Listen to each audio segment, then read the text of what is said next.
There's about to be bigger damage to the crypto space than FTX, and Aave took a hit with some bad debt tanking the price. This is your Altcoin Buzz News. Hey, what's up everyone? My name is Cody Buffington. Make sure to like, subscribe, and turn on notifications so you know when we drop our latest content. As always, this is not financial advice, and we wish you the best of luck in your crypto ventures. And don't forget, for a limited time, our Altcoin Buzz access group is free. And while it is, you can get our great weekly market and NFT update reports from our amazing research team. Check them out for free now. The link is in the description below. Now, let's get into the news. Bitcoin may still have a long way to go to find the bottom of this cycle. According to analysts, we will need $1 billion more in on-chain losses before Bitcoin hits the new bottom. Many are expecting us to retest that $14,000 level for Bitcoin, but according to Whale Map's moving profit and loss figures, past macro Bitcoin price bottoms occurred once the losses were equal to or greater than the profits of the last bull run. And as of right now, the losses are at 671 million, and the profit from the bull run is between 1.3 and 1.7 billion, meaning we could need another $1 billion in on-chain losses to reach that bottom and 80% drawdown that we expect with each bear market. I have a feeling we'll probably see the losses we need in the coming weeks with the FTX collateral damage. CEO of ARK Invest, Cathie Wood, has famously said that Bitcoin will reach $1 million by 2030, and was recently interviewed asking if she still thought that now with how things are. Yes, and you can, sometimes you need to battle test, you need to go through crises to see who the real, to see the survivors, first of all, but really to battle test the infrastructure and the thesis. Bitcoin is definitely being battle tested, and we'll see how it holds up through the rest of the year. FTX has no doubt brought more eyes to crypto this month, as everyone is now fearful of the strict regulations that will be imposed if those in Congress see all of crypto as one big scam. But it appears not all hope is lost, as Congressman Tom Emmer speaks about it in an interview. This literally is not just a failure of FTX, it's a failure of CFI, that's known as centralized finance. It is not a failure of crypto. This is a failure of, it's a failure of Sam Bankman-Fried. It's a failure of business ethics. We need to understand why Gary Gensler and the SEC were not doing their job. We need to understand how this was allowed to get to the point where people and their savings are getting hurt. That's exactly what the regulator is supposed to be taking care of. And by the way, it's not about crypto. Remember, this is about centralized finance. DeFi is the point. They're going after decentralized finance. This is not what it's about. It's not about the crypto industry. As you saw in the interview, it seems not everyone in Congress believes crypto is a failure, and they're now starting to see the shady deals Gary Gensler is doing with corrupt centralized finance people like Sam Bankman-Fried.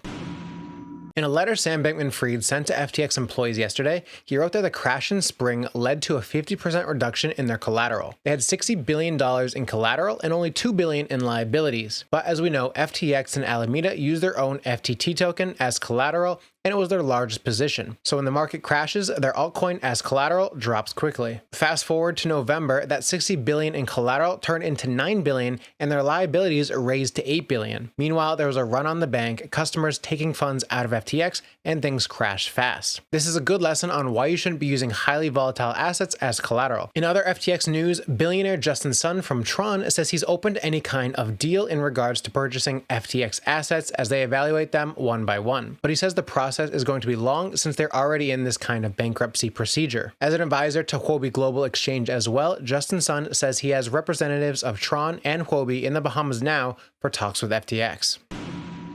Reports also came out recently that Sam was a major owner in Elon Musk's Twitter deal. Months ago, when Elon was putting together the deal initially to purchase Twitter, we know Sam was in talks with Elon to fund a large portion of it and would be willing to contribute $8 to $15 billion. Sam even mentioned he had a stake in Twitter with about $100 million worth of shares that he could roll over into the deal. Elon had said everyone, including major investment banks, was talking about him like he was walking on water and has $1 zillion.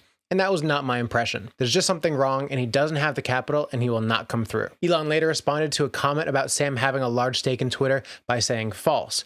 But perhaps Sam does have 100 million in shares still. It's just not very large relative to the entire deal. What do you guys think?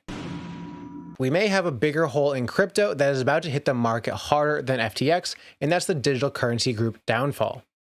As we've covered in the past few days, Genesis Trading and Grayscale Bitcoin Trust are all part of the digital currency group, who are very big players in the space. Now, nothing is concrete, but this is what it looks like so far. When 3AC collapsed earlier this year, Genesis was out $1.1 billion, and in order to cover their balance sheet, they actually gave DCG, the parent company, a loan of $1.1 billion, which on their balance sheet makes it look like an asset they have.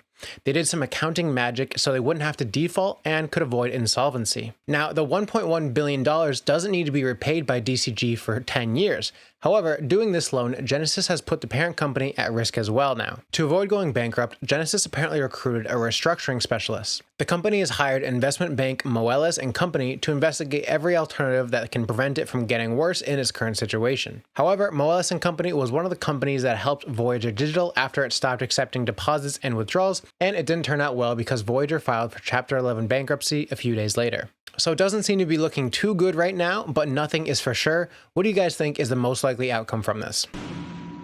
Another project is leaving Solana, and this time it's Magic Eden. Magic Eden chooses to integrate with none other than Polygon in order to boost their blockchain gaming. This collaboration has already brought key partnerships for Magic Eden, including game development giants. These games will benefit from Magic Eden's industry-leading distribution and go-to-market expertise. Magic Eden will also be rolling out additional Polygon support for NFTs, including Magic Eden List, Analytics, and Drop Calendar. Polygon has been killing it lately with all the new partnerships.